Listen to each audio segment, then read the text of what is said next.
গল্পের নাম শেষ বিকেলের সেই কথা।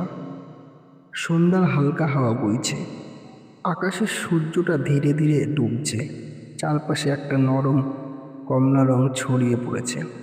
পার্কের বেঞ্চে বসে আছে অয়ন, তার চোখ বারবার ঘড়ির দিকে যাচ্ছে। আজ মেঘলা আসবে অনেকদিন পর। অয়ন আর মেঘলার পরিচয়টা খুব সাধারণ ছিল, একই কলেজে একই ক্লাস, কিন্তু তাদের গল্পটা ছিল একদম অন্যরকম। ছোট ছোট ঝগড়া, অভিমান, আবার নিজেরাই মিটমাট, এইভাবে গড়ে উঠেছিল তাদের ভালোবাসা। হঠাৎ পেছন থেকে একটা পরিচিত কণ্ঠ, এখনও কি এত দেরি করে অপেক্ষা করতে পারো? অয়ন ঘুরে তাকাতেই মেঘলাকে দেখতে পেল, আগের মতোই, চোখে সেই মায়া, মুখে হালকা হাসি, শুধু সময়টা একটু বদলে গেছে। অয়ন হেসে বলল, তোমার জন্য অপেক্ষা করতে দেরি লাগে না মেঘলা। দুজনেই কিছুক্ষণ চুপচাপ বসেই রইল। এতদিন পর দেখা, অথচ কথাগুলো যেন কোথায় হারিয়ে গেছে।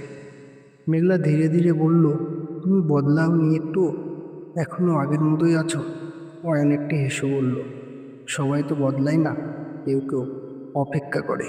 এই কথা শুনে মেঘলার চোখ একটু ভিজে উঠল। সে আকাশের দিকে তাকিয়ে বলল, জানো, আমি ভেবেছিলাম তুমি হয়তো আমাকে ভুলে গেছো। অয়ন মাথা নেড়ে বলল, ভালোবাসা কি এত সহজে ভোলা যায়? হাওয়া একটু জোরে বইল, গাছের পাতাগুলো দুলে উঠল, যেন তাদের কথাগুলো শুনছে। মেঘলা ধীরে ধীরে বলল, তখন আমি চলে গিয়েছিলাম কিছু না বলে, হয়তো ভুলটাই ছিল। অয়ন একটু চুপ করে থেকে বলল, তুমি চলে গিয়েছিলে, কিন্তু আমি তোমার জন্য জায়গাটা খালি রেখেছিলাম। এই কথাটা শুনে মেঘলা তার নিজেকে সামলাতে পারল না, তার চোখের কোণে জল চিকচিক করছে। এখন যদি বলি, আবার শুরু করতে চাই।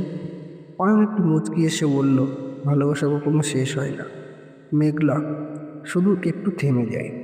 মেঘলা ধীরে ধীরে অয়নের পাশে একটু কাছে সরে বসলো। তাদের হাত দুটো আস্তে আস্তে এক হয়ে গেল। সূর্য তখন পুরোপুরি ডুবে গেছে, কিন্তু তাদের মাঝে নতুন একটা আলো জ্বলে উঠেছে। মেঘলা ফিসফিস করে বলল, এইবার আর ছেড়ে যাবে না তো? অয়ন তার হাতটা শক্ত করে ধরে বলল, এইবার আমিও যেতে দেবো না। সে বিকেলের সেই নরম আলোয় দুটো মানুষ আবার নতুন করে তাদের ভালোবাসাকে খুঁজে পেল।